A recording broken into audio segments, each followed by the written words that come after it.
Well, good evening and welcome. We are so happy that you guys are here. I know this is a crazy time of year. I know a lot of you parents call it Maycember because there's so much going on. So we greatly appreciate you taking the time out of your busy schedules to come and be with us tonight. The way the night's going to run is we are going to have speakers. We're going to have Dr. Nick's going to be talking. So there'll be a time for question and answers, those types of things. We have some parent testimonials. So lots of great information for you tonight. So you'll be filled with not only the information about neurologically focused chiropractic care, but you're also going to be leaving with a lot of hope. Because that's our intention tonight, is to give you lots of hope for any of the challenges you might be facing right now. So again, welcome. My name is Margie. I am the new patient specialist here at Innate. And it's kind of a little background on my career. I was a teacher for years, and then I worked specifically with children on the autism spectrum. I worked in vision, sensory processing, and behavioral therapies, and just absolutely loved my career. I absolutely fell in love with working with kids on the spectrum, but I also really fell in love with programs and therapies and anything that's more neurologically based, and getting to the root and the foundation of why individuals struggle. So why am I here? If I was so excited and loving my other job.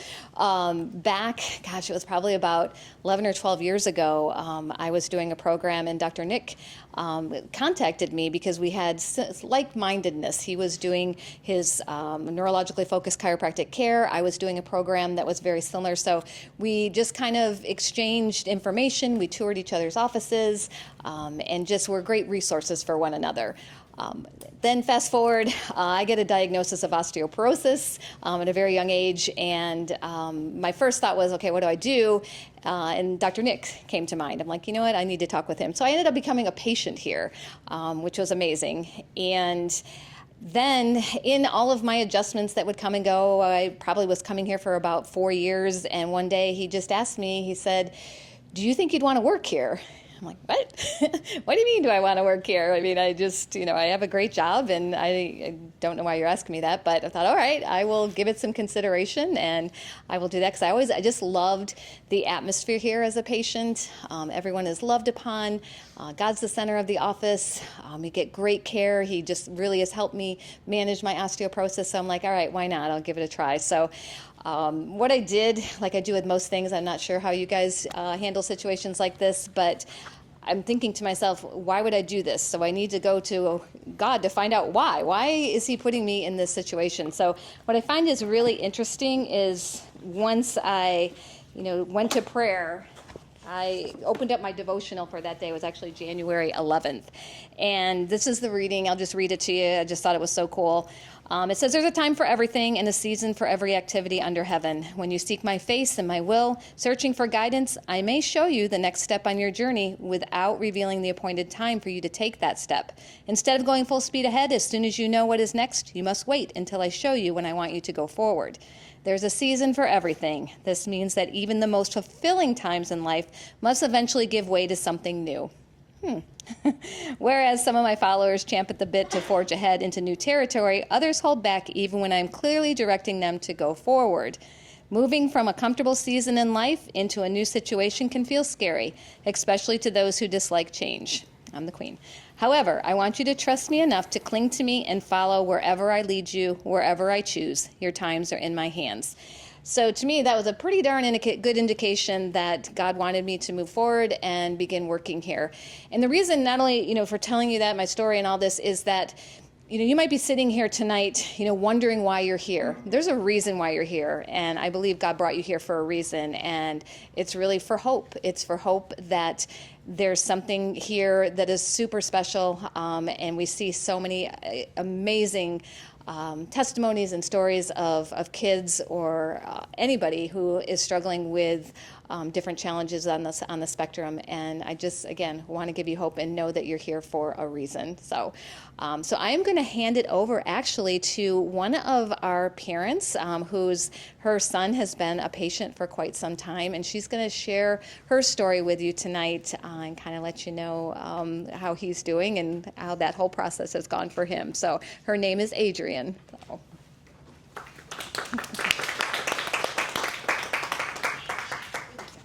All right, thank you.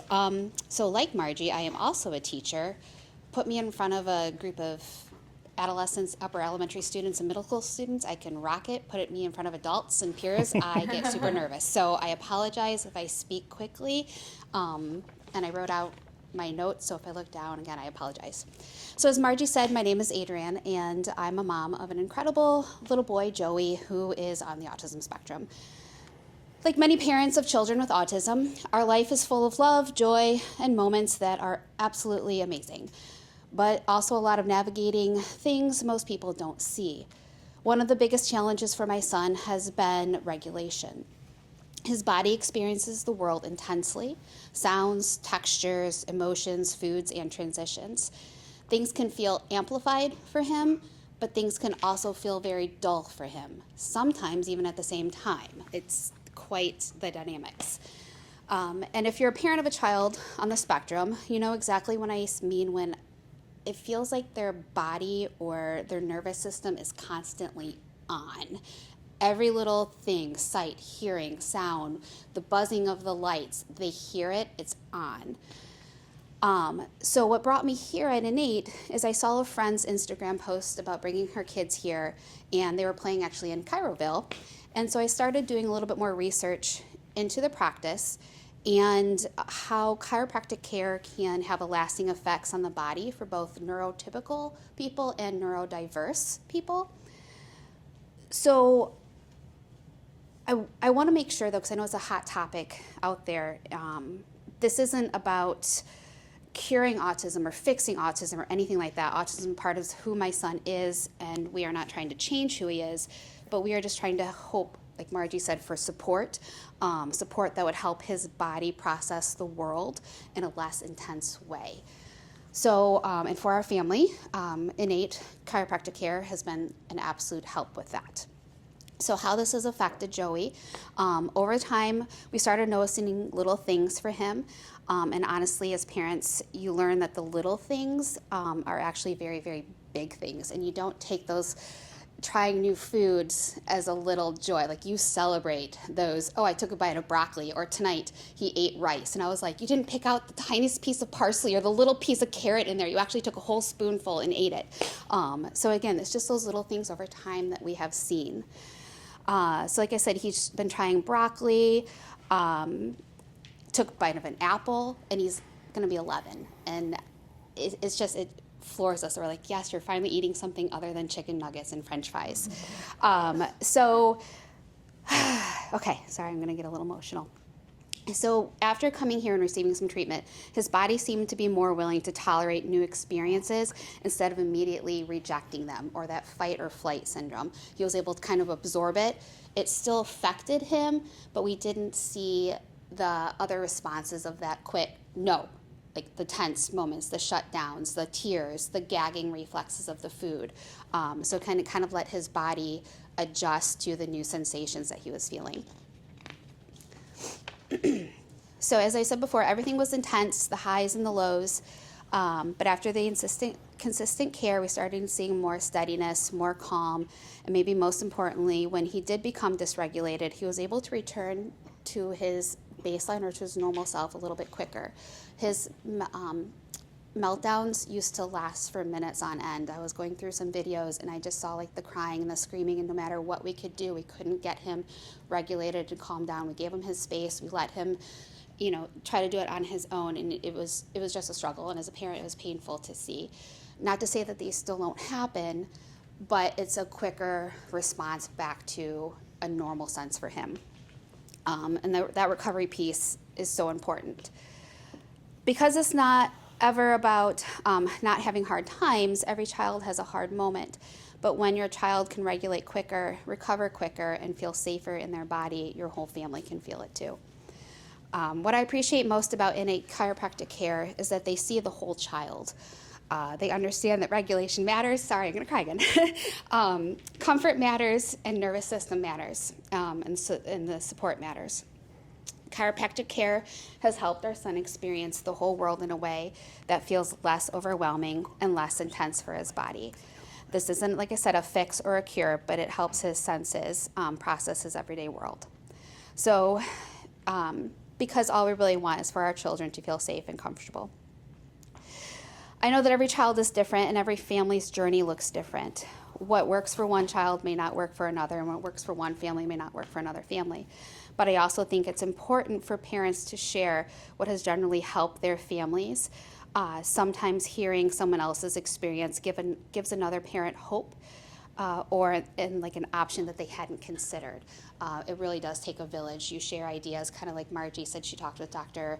Nick, and they exchanged. And then, we're talking here. I can meet with some of these parents and get new information. Oh, I didn't try this. I didn't try this food therapy. I didn't try this. So it's really helpful. For our family, chiropractic care became one piece that has helped our son feel more regulated, more comfortable, and more at peace in his own body. And for that, we are incredibly grateful. So I'm going to leave you with one quick story about Joey. So I remember he was walking into the office, and he's just an old soul.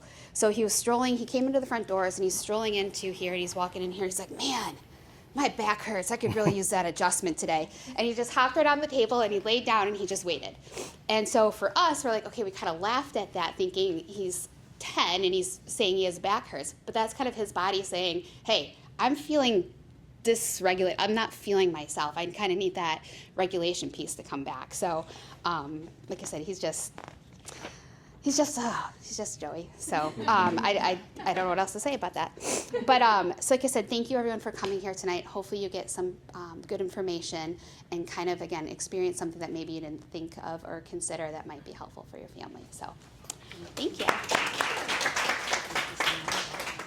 Hey guys, I'm Ashley. I'm one of the owners here at Innate, and I'm just so glad that you guys are here tonight. Tonight is 100% about you guys, and we're here as a resource for you to connect some dots, give you guys a little bit of hope, and have a great time with you all. You might have been on this path. Maybe you're starting this path. Maybe you've been on this journey for a while. Up late at night, researching, Googling, ChatGPT. I mean, I'm a mom, and I just get down a rabbit hole sometimes. But we're here to support you and have a great night. And we've been in practice 12 years now, and we've seen some incredible things. So just know that you're meant to be here tonight, and I'm going to let my amazing husband, Dr. Nick, take it away from here, and you guys are in for a treat. So make yourself at home, get up, get snacks, restroom. We're answer questions, if anything along the way. So, and all you. Oh, you have the mic. Yeah, no, I got one on. Well, welcome again. I know that you've probably heard it several times now that we're just excited that you guys are here.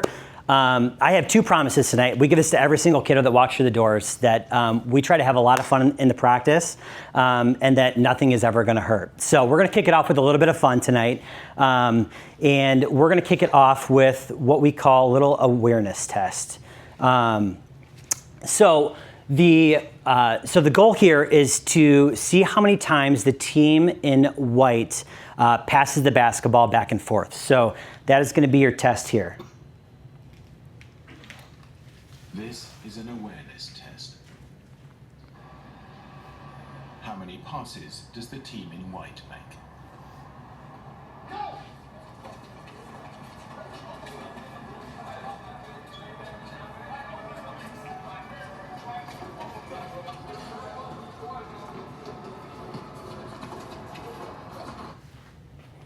Dion? All right, what do we get? Be honest here.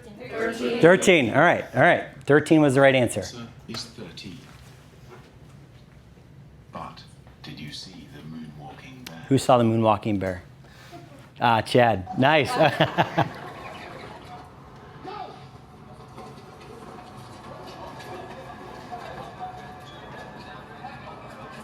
There he is, right there.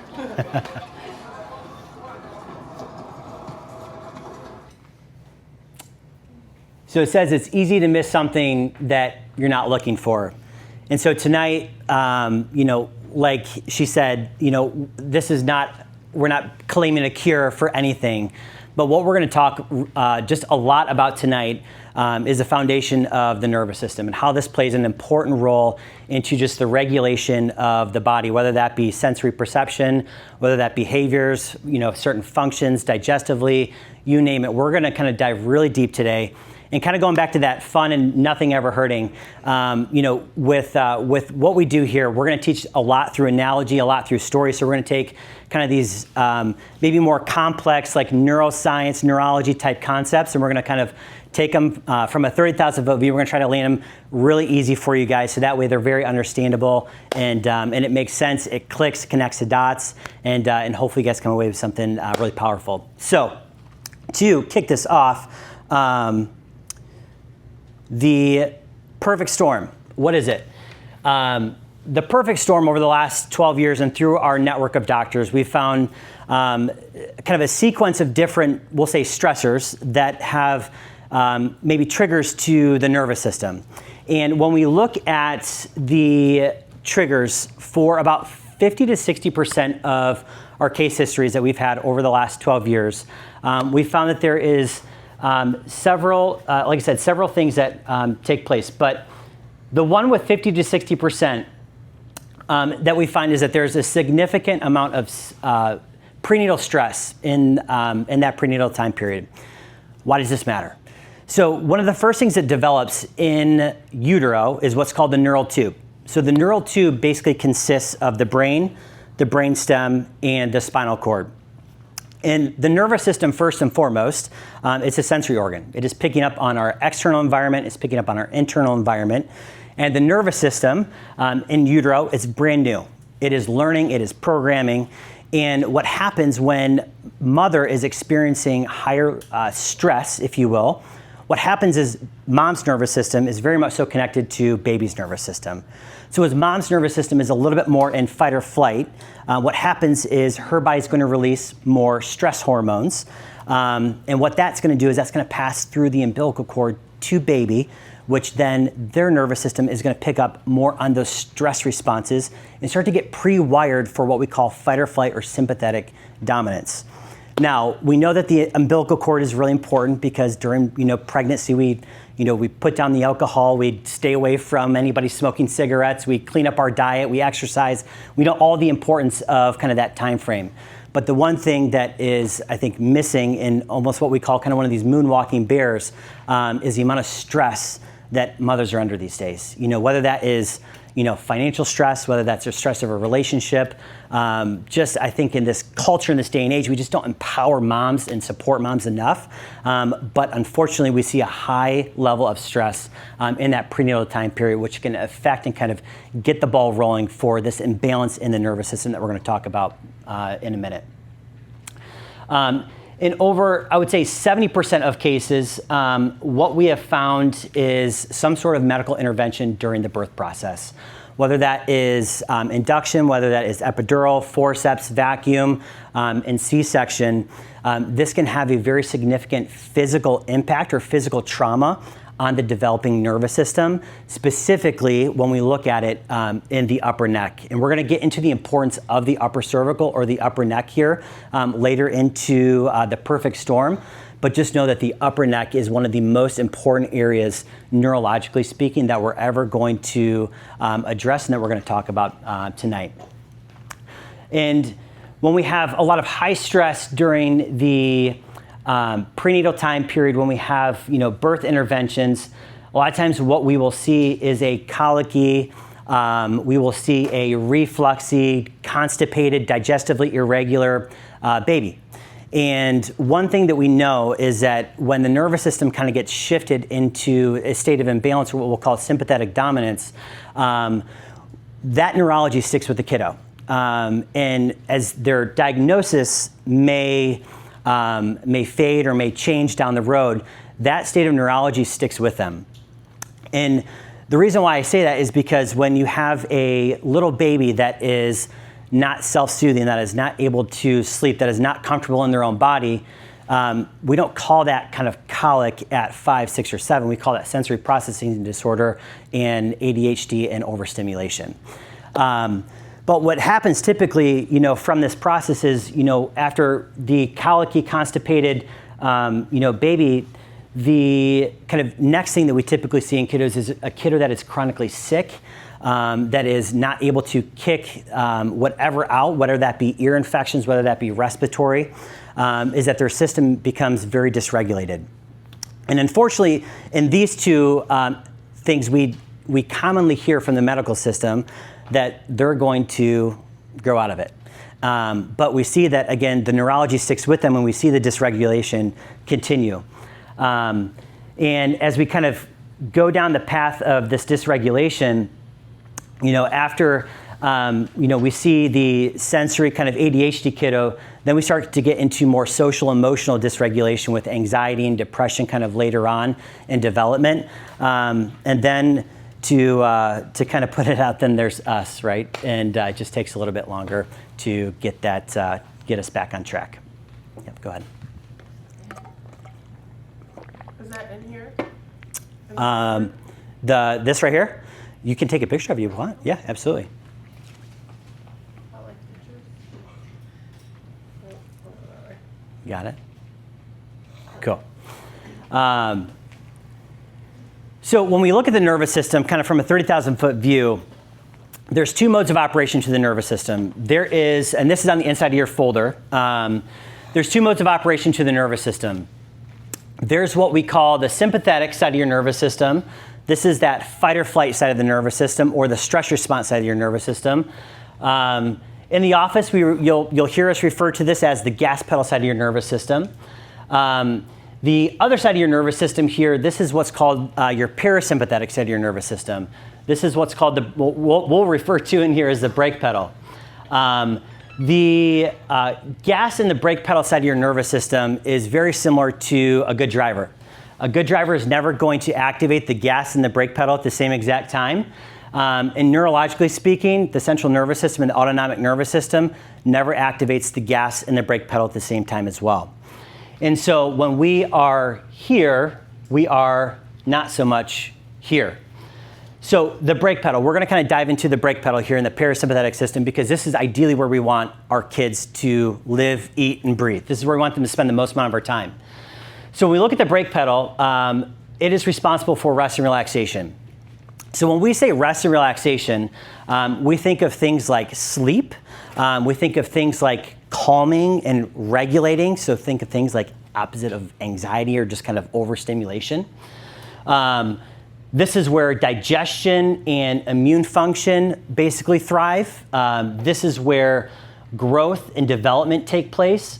And when we say growth and development, it can be easier for us to kind of go to growth and development just like physically as our kids are growing that way. But specifically when we're talking about growth and development, we're thinking of brain and nervous system growth and development.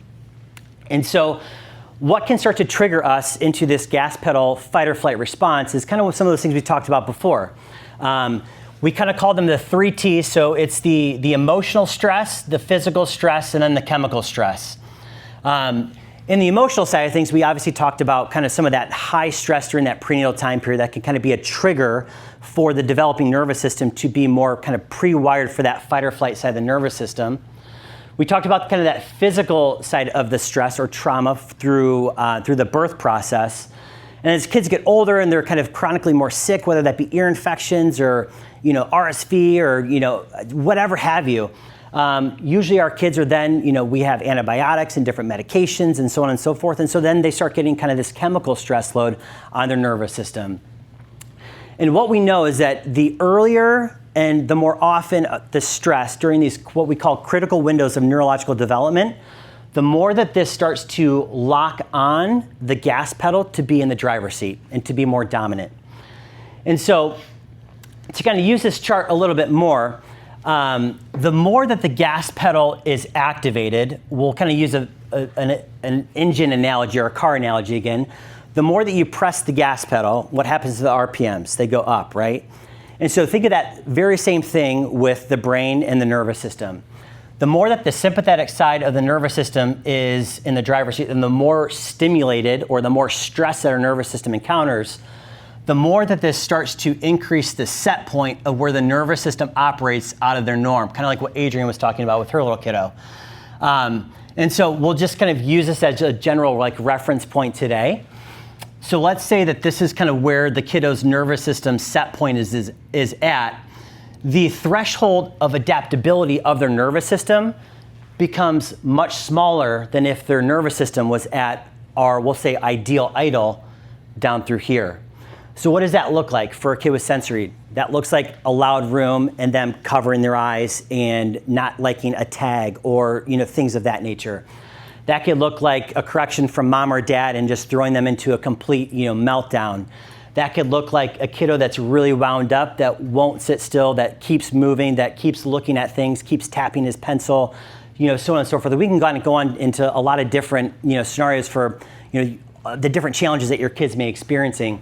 But lo and behold, this shows us kind of really the underlying kind of, I would say, underpin to a lot of the dysregulation that we see within our kiddos is that very much so imbalance into how their nervous system is creating operation and regulation for their body. Bruce Lipton, who we had a quote on from the previous slide, basically stated that you can't be in growth and protection at the same exact time.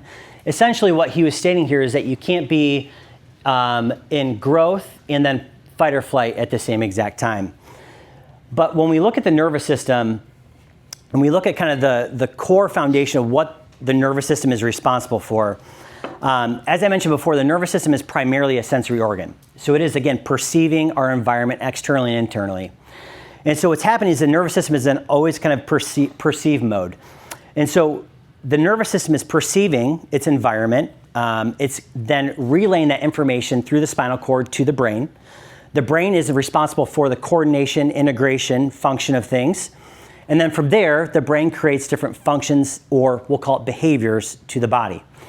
And so I know a lot of you here today are here for this. We want to change the behavior.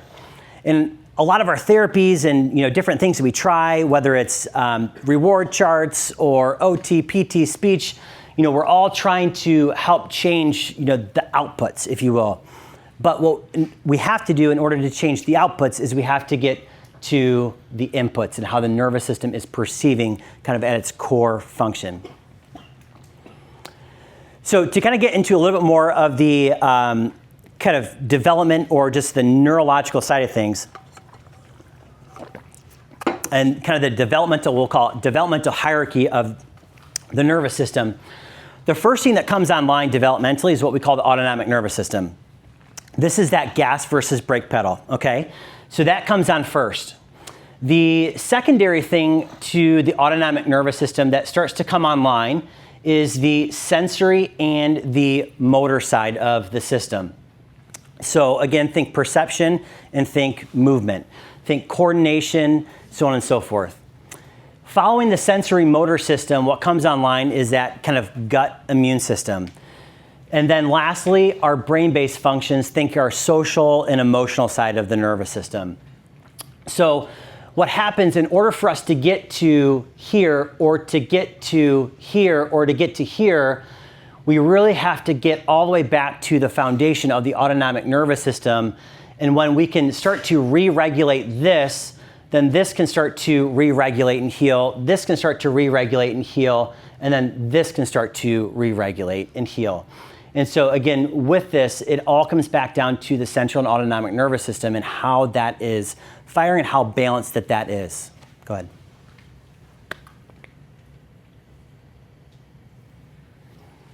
And we can get you guys a handout of these slides too if you'd like. Yes, that would be great. Cool. See me when you're done. I'll make sure I have your email right now. Send them. So you may be like, why am I at a stinking chiropractor's office about all this stuff, right?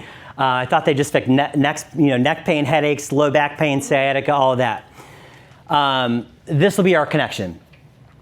And when we look at what we call the neurospinal system, a lot of people just kind of categorize it as a big hunk of muscles, ligaments, and bones, which that's very small part of the story. But the neurospinal system is a living, breathing, super highway of neurological communication. And one of the amazing things with creation is that with that system, it is encased in bone.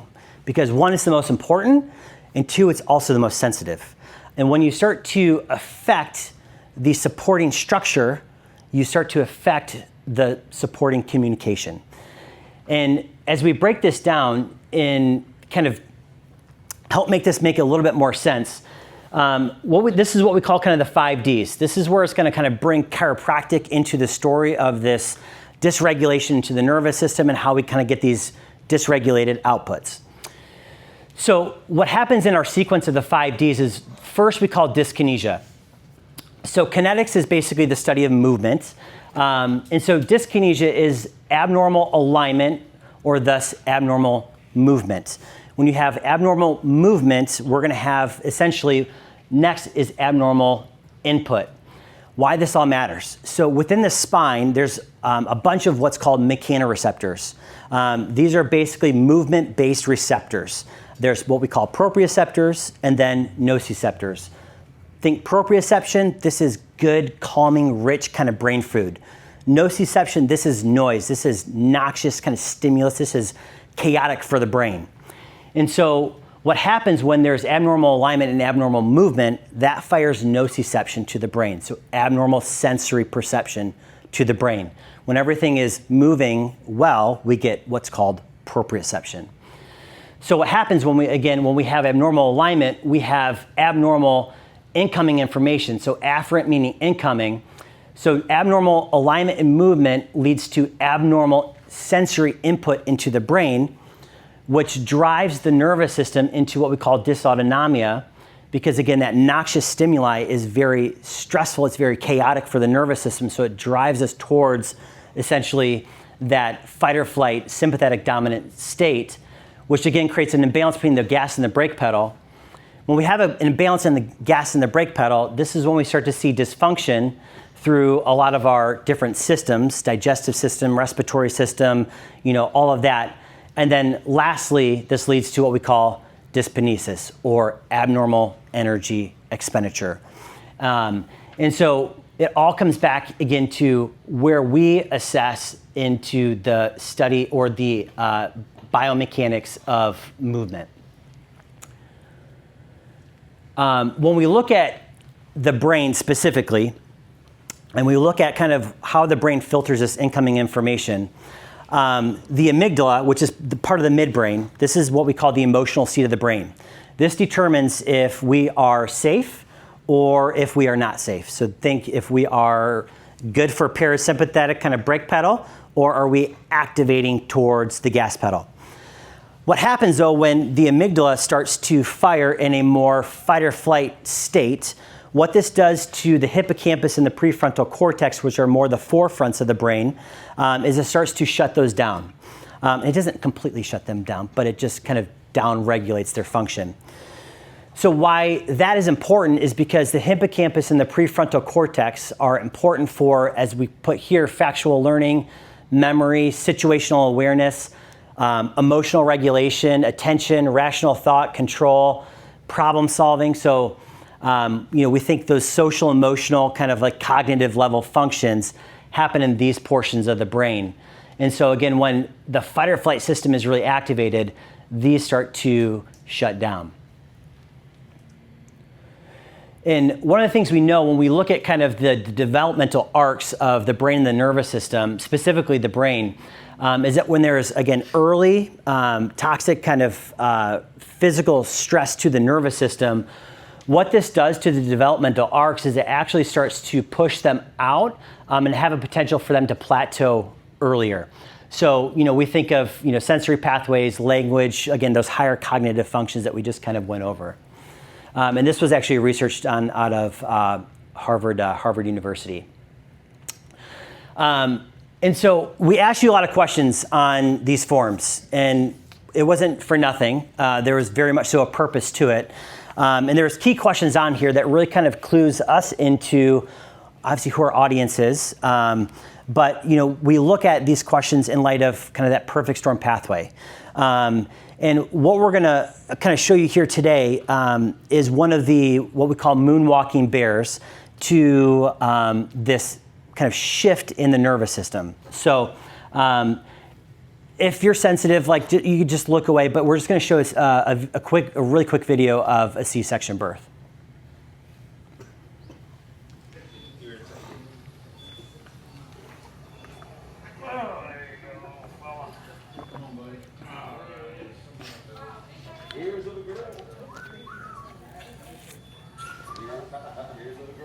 Make you cute for the camera.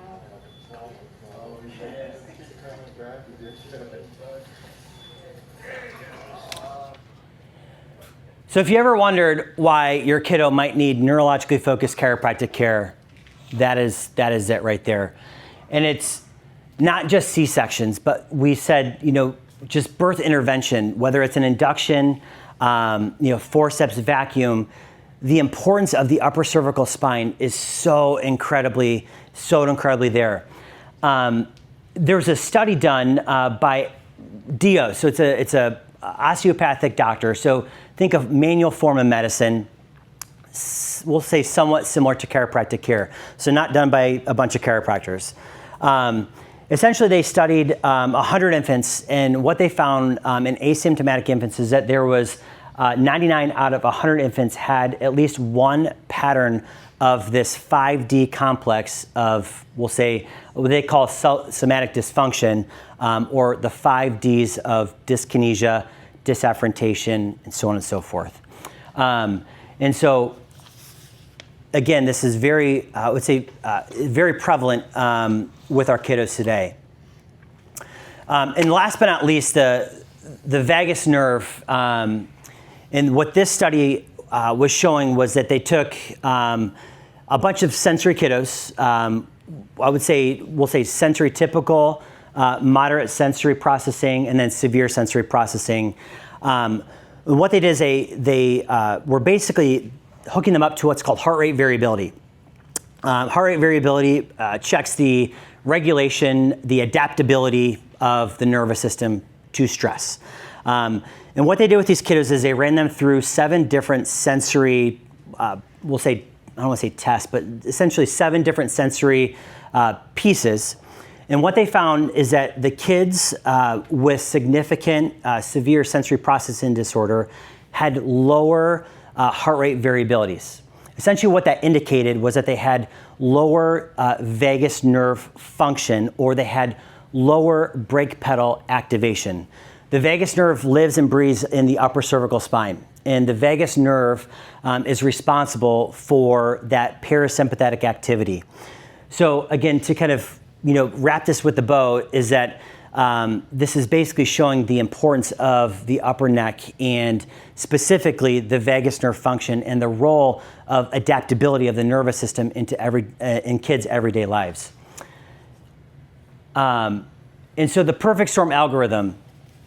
So, how really kind of what we do with our process, and I should probably go one more slide and then come back here, is we take a very in-depth case history, because listening matters. Your story matters. All the details matter. And we listen for those 3 T's through the emotional, the physical, and the chemical stressors. We look at when did those occur, because we talked about critical windows of neurological development. And again, the more early and the more often that these stressors occur indicates for us how much care and for how long we need to do it in order to restore that neurological balance for our kiddos.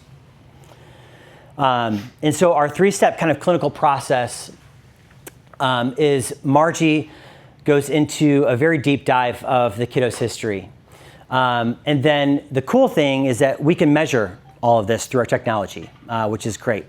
And we have what's called our neurosensory stress scans, which are what we call insight neurological scans. Based on your age of your kiddo, we either do 2 or 3 sets of scans. And this measures the overall dysautonomia on the nervous system. It measures that dyskinesis, or abnormal energy expenditure on the nervous system.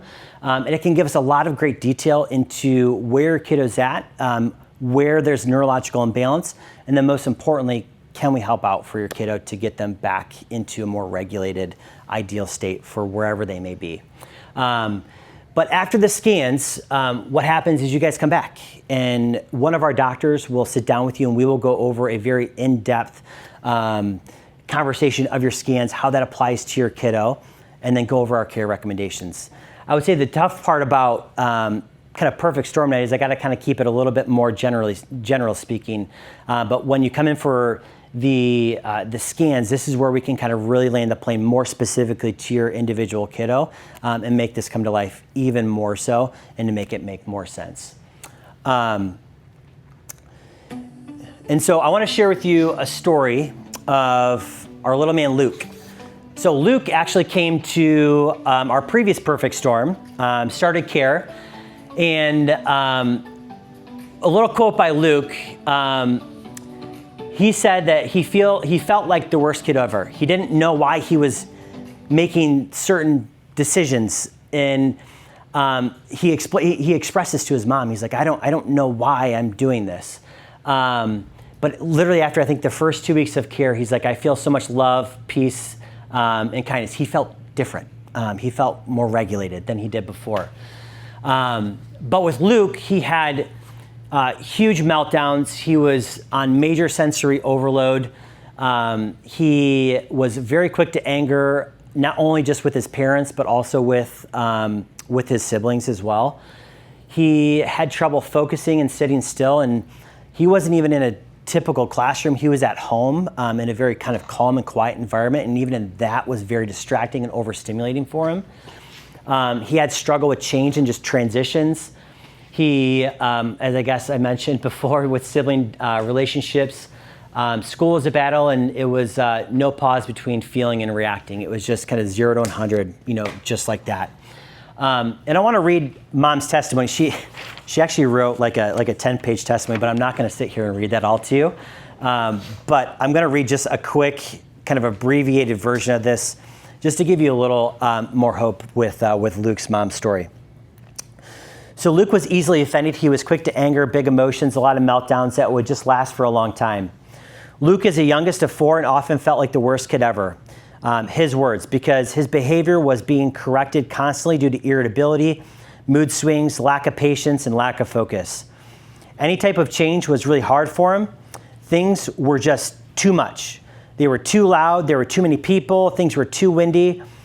Schoolwork would take forever. Anger was a tough emotion to watch as your child to have, because the outside world looking in, there's just a lot of judgment that is felt. I began searching for years, books about sensory processing, occupational therapy, horseback riding lessons, a toxic cleanse, so many prayers.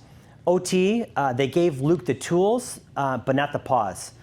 And there was still a disconnect between the overwhelming feelings that he would have and the tools he was given. And then came and had for the Perfect Storm workshop, and she made a decision that she would be attending, and praise God that she did. Luke had only been going to a few appointments when he said that he now feels love, peace, and kindness. This from a kid who was either so serious or so angry. And that same kid is now laughing, telling jokes, being silly and thoughtful. He's generous and using manners, and still trying that they've been trying to instill in him for years. Connections in his brain are actually happening, and Mom is a witness to it all. His focus and attention have drastically improved. His siblings see a huge difference. His grandparents see a difference. We rode in a car with the windows down all the way for the first time ever. Chiropractic care has given Luke the pause that his body and mind needed. Little Luke is one of my buddies, and as you saw there, we adjusted, I think they called it an axolotl, along with him. And before he was so shut down and so closed off, and now we are like just 2 peas in a pod, and he comes in just like the happiest kid ever.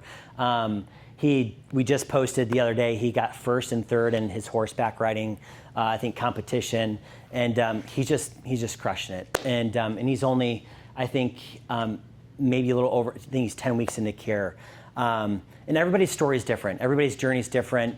Everybody's results can vary depending on all the different encounters that we're going to take, and what we're going to see during the case history. But just know there's hope. And little Luke was a great one.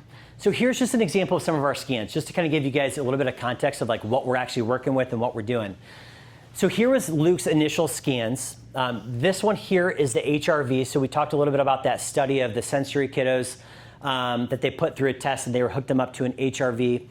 And this is our surface EMG. So when we look at the surface EMG, this is our neuromotor assessment. So as we looked at that kind of developmental hierarchy, this is showing us that second stage of the sensory motor system, or that neuromotor system. So we can really kind of measure and quantify how much the gas pedal is on, how dysregulated and lack of efficient the nervous system is able to perceive and coordinate its information. And then we can look at how balanced everything is kind of from side to side. And so when we look at the scans for him, the one number that stuck out to us was this pattern score. So his pattern score indicates how efficient is the nervous system able to perceive the sensory information, coordinate it, and then create basically the functions or the outputs. So the functions and the outputs that we are measuring here is that neuromotor kind of function and coordination. The black line is basically what the pattern number is representing here.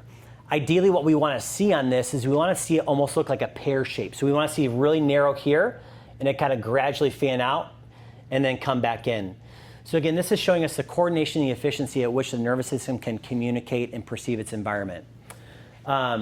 This one over here, this one shows again the heart rate variability, or kind of the responsiveness or activeness of the vagus nerve function, or that brake pedal side of the nervous system. So when we look at this scan, a couple different things. So on the left side of this scan, this shows sympathetic activity, so that fight or flight kind of gas pedal response.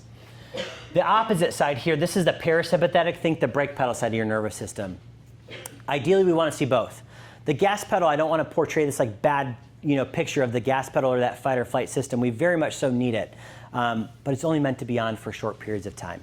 When you get cut off on the road or chased by a bear, this is when you need that sympathetic fight or flight system. But when that event is done, the side of the nervous system is meant to get turned off, and we're meant to get shifted back into that brake pedal. But what we could see on the scan is that Luke was shifted more towards his sympathetic activity. We can also tell how long he's probably been there too, based on this y-axis. This y-axis here, this scale from 0 to 100, this is like the charge on his nervous system's battery. And so very much so like a charge on your cell phone, the more active that you're on it, the more that you're using it, the more it's going to drain basically the battery quicker. The more that the gas pedal is running the show, or the more that the gas pedal is in the driver's seat, the more that is going to draw down the overall nervous system function and capability and adaptability and resiliency to the outside world. And so what we could see on this initial scan was that he had definitely been there for some time, and he started to fall below this green box, which is kind of our what we'll call well zone, ideal zone. What we saw on his first progress exam was that his pattern score jumped up significantly. It went from a 56 up to an 89. And Mom, before we got started, Mom was very sensitive to Luke and to try not to put a label on him. So we didn't talk a whole lot like in the first couple weeks about like what Luke had going on, because it was just like we would talk if Luke walked out, we would kind of get like a quick conversation. But we kind of kept a lot of things under wraps, just so that way Luke didn't know that that Mom noticed that something was maybe different. So we saw these great changes, and then we saw Mom's progress report, and it was just like abounding with just crazy changes. And so his nervous system was starting to come back online. It was starting to coordinate. It was better able to perceive its environment, and it was able to better regulate and kick out functions and behaviors to the body. What we also saw was that the HRV jumped up a lot, and we saw that his white dot started to get into the green zone. His vagus nerve started to rebound. It started to re-regulate. It started to actually do what it was supposed to do. It was starting to be kind of, we'll say, back on the job. We found neurological balance back into his scan, and you can see that the white dot also started to fall right back in midline. So we saw some really great changes with Luke's scans. And these are just a couple of views of the scans. When you guys come in, we go through a lot of different views of the scans because they can tell us a lot of different stories on how the nervous system is kind of behaving and functioning. And here's some more views of the scans just to kind of give you a quick glimpse of it. I didn't show the neurothermal scan, so this is showing what we call regional dysautonomia. So again, think stress on the nervous system. The thermal scan, essentially what this is looking at is temperature balance from left to right, but it's also looking at the temperature regulation from the bottom to the top of the spine. And so when we look at temperature imbalances, it can indicate usually one of two things. It can either indicate inflammation or it can indicate more chronic exhaustive stress to the nervous system. So we really use this to help us define kind of, again, major stress points into the nervous system. This scan here, this was basically the same scan as what we showed you here, just showed you on kind of a bar graph version. And this is also the same scan that's giving us a readout of this number, which is the symmetry number. When we look at symmetry number, this can give us a lot of good information on how the brain is perceiving the sensory side of the nervous system. And when we look at kind of brain function, the brain likes equal and opposite input on the left and the right-hand side. And so a lot of times when we see this major imbalance and we see a really big drop in this symmetry number, what we'll typically see is a lot of sensory challenges. Usually we'll see when that number goes low that the brain will start to seek out sensory perception that it's not getting adequately enough. So what does that look like?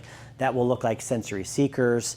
A lot of times when we get a lot of kind of back and forth, left and right, we'll see a lot of sensory avoiders because that's very confusing for the brain when we get a lot of back and forth kind of noise on the nervous system. So it can give us a lot of good indicators. And then again, this one's the same one that we showed you with just the HRV and that. So again, these all help us to quantify, but also make our clinical decisions on how we can care for your child and really get the nervous system back regulated and at its optimal point so your kid can thrive with whatever that may look like for your little one. So we kind of went over this a little bit on kind of like how long it takes. Again, it just depends on when those stressors occurred and then how long it's been there. But this is another question we get is like if you guys have kiddos that are on the spectrum or sensory or that are just like wired at like 120 miles an hour. This is one of those kiddos. He is constantly moving. If you see him in the office, he is running back and forth like faster than I think I could ever run, which is not saying much, but we work with your kids. We do a lot of play-based adjusting, and we're able to get the adjustments. The adjustments are very quick. They're very light. They're very gentle. How many of you guys have been to a chiropractor before? I know quite a few. So it's not like those adjustments that you see on like TikTok or YouTube where we're like, yanking kids' heads off or, anything like that. They're very light, they're very gentle. The amount of pressure that we use is enough to check like the ripeness of a tomato a lot of times. But anyways, the adjustments they're very light, they're very gentle, but they're also fairly quick too with our assessments because we know there's a window of time for our kiddos for, depending on what we have going on. We got to capture as much information as we can to make the best clinical decision with our adjustments. So I don't know if has this repeated yet? No, it's 3 minutes. Oh, 3 minutes. Okay, we're not going to watch the 3-minute video. I'm not going to put you through it. But we work a lot with everybody.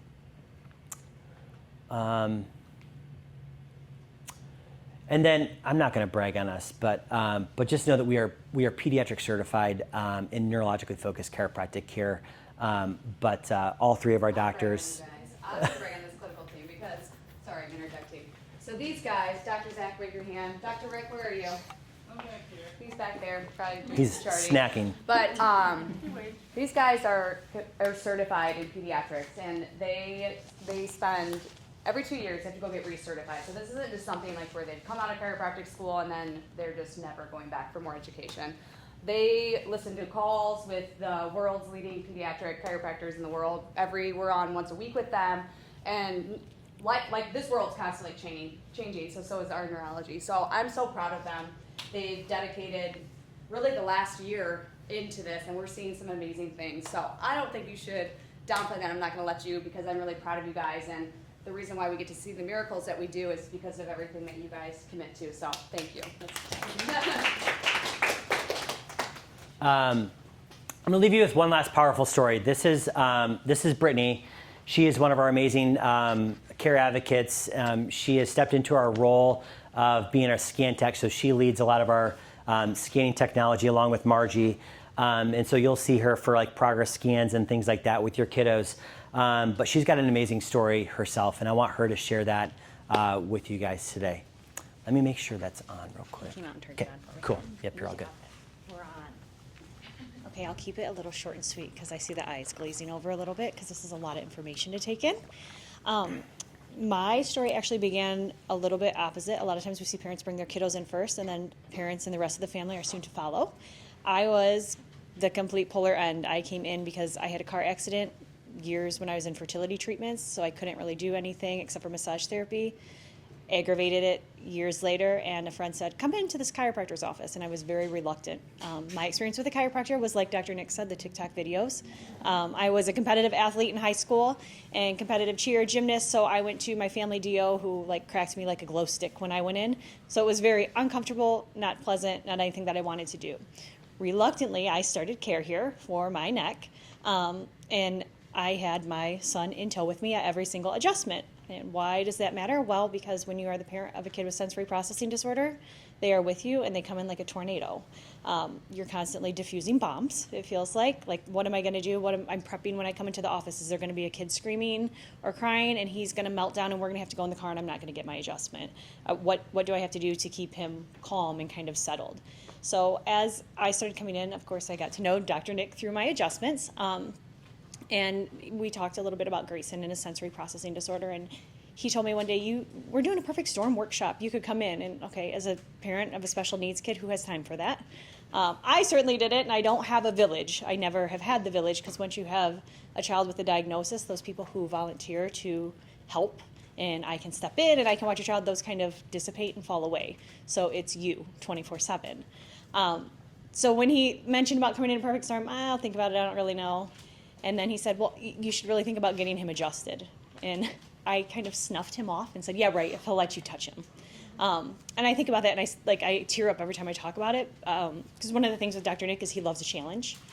And so for him, he saw that as a challenge, and began just building a trusting relationship with my son throughout my adjustments. And it wasn't a few weeks later where Grayson was asking for pretend adjustments, and he would go through and do mock adjustments with him. And at that point I said, you know what, we are in physical therapy, we're in speech therapy, we're in occupational therapy. It's $200 a pop, $600 a week. It's money. I might as well spend it. It's either going to work or it's not. And I am an RN. I worked for 20 years in the hospital before coming here to work. So I was really in my head convincing myself that it's not going to do anything. So I'm just going to waste my money. So reluctantly, Grayson started care. When we started care, I had a child who had went through from like infanthood to toddlerhood, who would self-soothe himself by rocking in his crib. And he would hit his back so hard on his crib that he would have bruises on his back, like to the point where the pediatrician would question me every time I came in, because he just sought that sensory input so much. He was also to the point where he was like self-injurious behavior because he wanted to get words out and he couldn't, so he would be biting himself. And just to see this kiddo struggle. If my grocery cart had a squeaky wheel, heaven forbid, in the grocery store, we were out of there. We were not finishing the grocery shopping trip. I even carried a small can of WD-40 with me for a long time, because if I needed to get groceries, we were going to grease up those wheels. We were going to make that trip happen. He did terrible with transitions or change if we had to take a different way to get someplace. If the grocery store moved the location of the clock, it was a meltdown and we weren't going to get groceries. Like, it was just... Grocery stores move everything all the time. Yes, yes. So you can imagine what a nightmare that is. Or if I went in, like, I would have to go in and kind of like survey the scene before and see if there was something moved, so I could tell him, this is moved, we're going to see, it's going to be different. And we had to talk about it for a whole week before we got there. So even just to get groceries, and that was before ClickList really became a big thing. So I didn't really have that option at that time. So just constant as a parent, even living in fight or flight 24/7, I was always on. There was never a minute for me to just breathe and relax.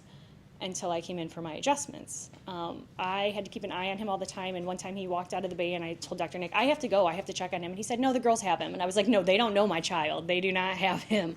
And I came out of the bay, and one of the girls who was a care advocate at the time, Grace, was sitting in Chiroville reading him a book, and he was just happy as could be. And it was like, I have someone who's there to step in and care for my child and actually care. For me, when I came in for my adjustments, it was my time to breathe. I walked in the door and I knew that these people loved my child for every single bit of who he was. Every sensory struggle, anything. Like, they loved him wholeheartedly for who he was and saw him. So when he began care, a couple weeks after is when I first really started noticing, and I won't even say that I started noticing because it was something that I kind of blew off at the time. I have an electric fireplace. I always had to make sure that was turned off, and his step stool was moved away. With his sensory processing disorder, he couldn't tell that it was hot, so he would stand in front of it and burn his legs. And it was a couple weeks after he started getting adjusted, and he began coming in several times a week, and he somehow got his step stool over there and stepped up on it and stood there, and it was like my brain made the connection. I was like, oh God, and I went to go move it, and he said, oh, that's hot. And it was like, oh, okay, that's different. He actually realized it was hot, all right? Because I had to worry about even bath time because he would crank the water on hot and not realize it was hot. And then several other things. Like I said, we were in 3 different types of therapy, like the occupational therapy, speech therapy, physical therapy. Not that those weren't helping, they were, but it was after adjustments that we would see big major breakthroughs. He had fine motor delays, he couldn't even feed himself, and it wasn't 2 days after adjustment where he sat with a bowl of cereal, milk dripping down his chin, not even caring. And for a sensory kiddo, that's a big thing, to not care that I'm dripping milk on my shirt, that it's dripping down my face. And I was like, all right, this is maybe I should apologize. This is doing something. The RN in me needs to come back and apologize. And just those little signs that, like Adrian said, they're small things, but they add up to big things in the life of a mom with a special needs kiddo. Because it makes life possible, whereas it wouldn't have been before. These pictures I love. We're obviously Ohio State fans. This is the only bad thing I'll say about the doctors is that they are Michigan fans, except for one. We have one good one in the bunch right now. But every year, Grace likes to bring them Buckeyes in on the Ohio State-Michigan weekend, and I think the whole team actually looks forward to the Buckeyes now. This picture of him is just recently where we went to the garden center at the greenhouse and spent the entire day there picking out plants. And he was just happy as a clam doing so. He is 14 now. He started care when he was even younger than that because he was still in diapers when he came in. We had delayed potty training also. He was not potty trained until he was 4.5 years old. So all that stuff I contribute, all those successes, to chiropractic care. Because he's 14, one of the things that I love is that now he is at a point where he can tell me. He can tell me how he feels. He can tell me what he thinks about things. Sometimes that's a good thing, and sometimes that's not.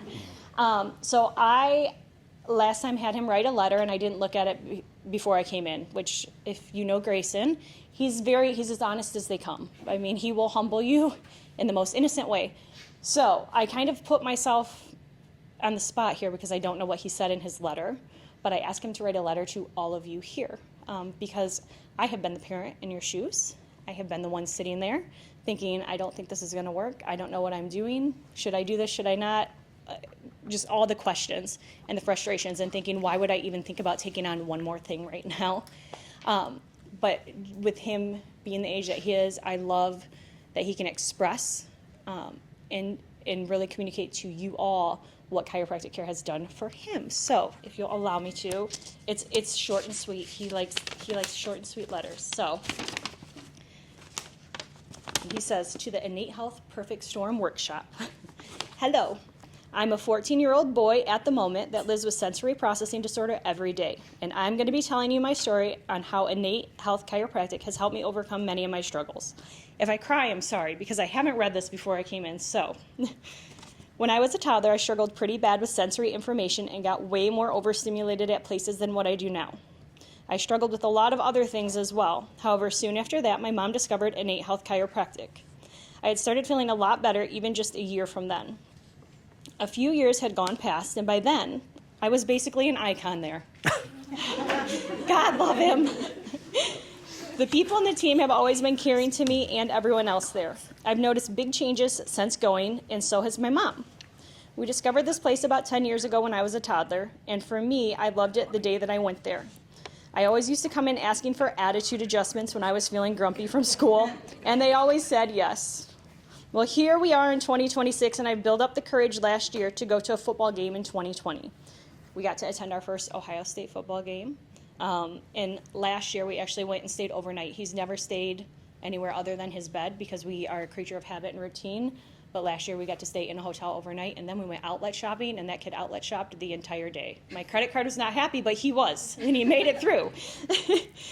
I would have never even attempted that before chiropractic care. Thanks to Innate Health, I have had so many more chances to go and do things that I never thought I could go do. I love you all so much, even if I don't know who's hearing or reading this, and hope this gives you inspiration to come. I will hand it over to Ashley to follow up because I got nothing else to add to that. Brittany, that was awesome. Before we close, we're just going to open the floor in case anybody has any questions that they just kind of want to shout out, and then once we wrap up there, we'll close you out for the night. So, Yeah, any questions, you Open name it, floor. we're open.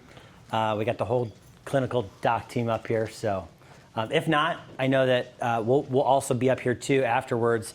That if you have more, if you want to touch base on something more personal, we'd be more than happy to connect with you guys as well. So, yes. Is there an age of like too late? No, we see. No, I'm just thinking of,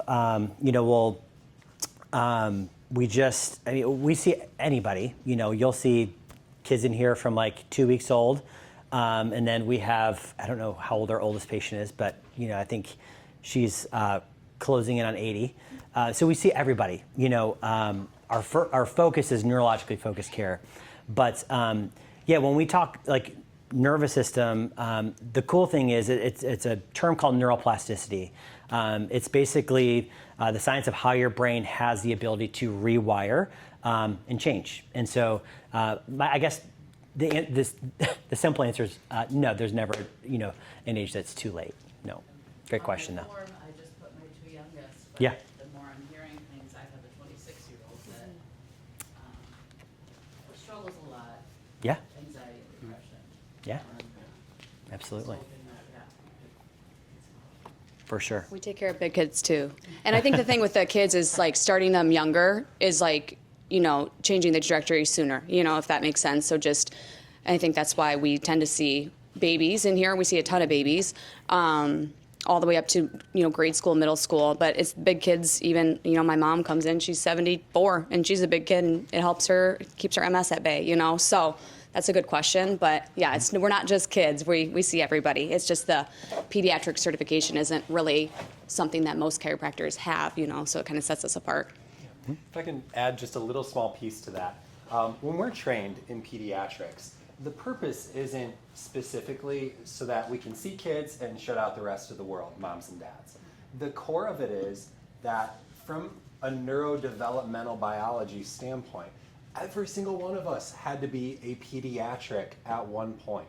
So we study the beginning and the preconception, the development of a child in utero, and then them in our hands like this, not just so that we can only work with the small child, but so that we can understand when our bigger kids or our adults who need care, we can understand where they've been or some of the challenges that they've gone through themselves as they were kids or during mom's pregnancy with them.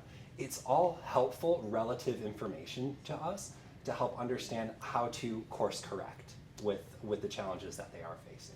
So That's great. That's my 2 cents on that one. So thank you so much for that question. Yeah. Great.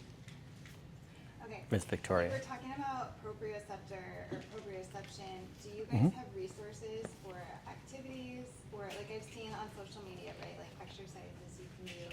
Of course I can go on social media, but I wondered if you had reliable resources for kids or maybe even if you have experience with doing that. We don't do anything specifically in the office, I would say, from like a therapy standpoint there to kind of like get extra stimulation through like the proprioceptive system. But yeah, no, there's a lot of different ways to do that. There's different, even activities. We'll just kind of keep it kids just for a second. There's certain sports and activities that are really great for like proprioceptive input, good movement-based things that are great for proprioceptive input. We not in here, but I think back here we have like wobble cushions that you can do like stability, activation, and so on and so forth. That would kind of really drive that sensory input, that proprioceptive input to the brain, kind of at a higher rate. So. I don't know if you guys have anything else to add to that, Is that but like a Gibbons board? Would that be something like that? yeah, like we bought like our son. He kind of went through a storm himself, and Mold exposure kind of threw him into the storm. yeah, so his was a little bit different. So he didn't quite have the exact recipe with like the high stress and. Like we had a little bit of high stress because we were opening a business. And he came 2 months later. But we didn't have like a significant birth trauma, but he had significant mold exposure at one point, which drove his neuroimmune system like into a state of chaos.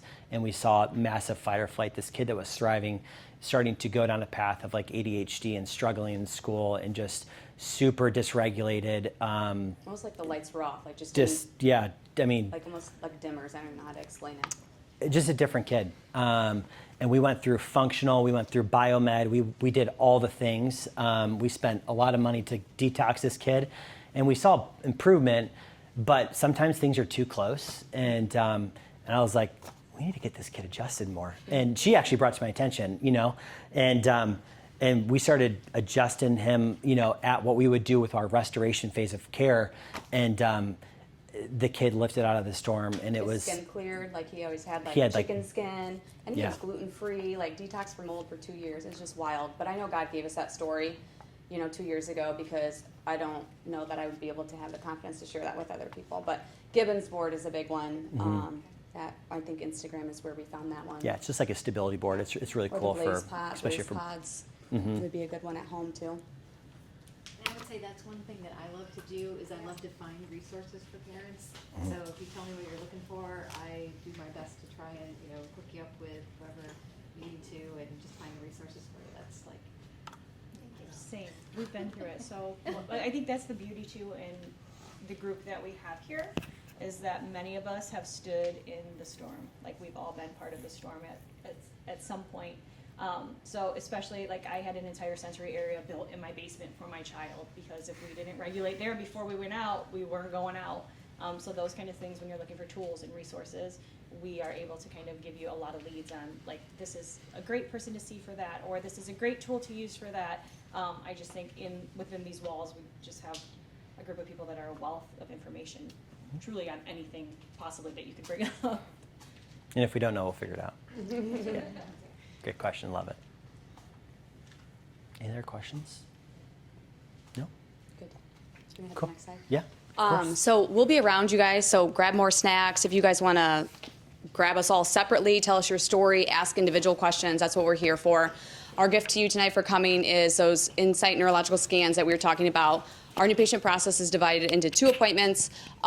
So coming in, seeing our new patient specialist, which is Margie, our wealth of knowledge, Mama Bear, getting those scans, and then coming back to for that reported findings, sitting down with one of these gentlemen. Instead of 100, we're discounting that down to 75 if you guys want to take advantage of that tonight. We have some ladies stationed up at the front. They can help you. Otherwise, grab us, ask your questions, and we're here as a resource for you guys. So thank you for your time tonight, you guys.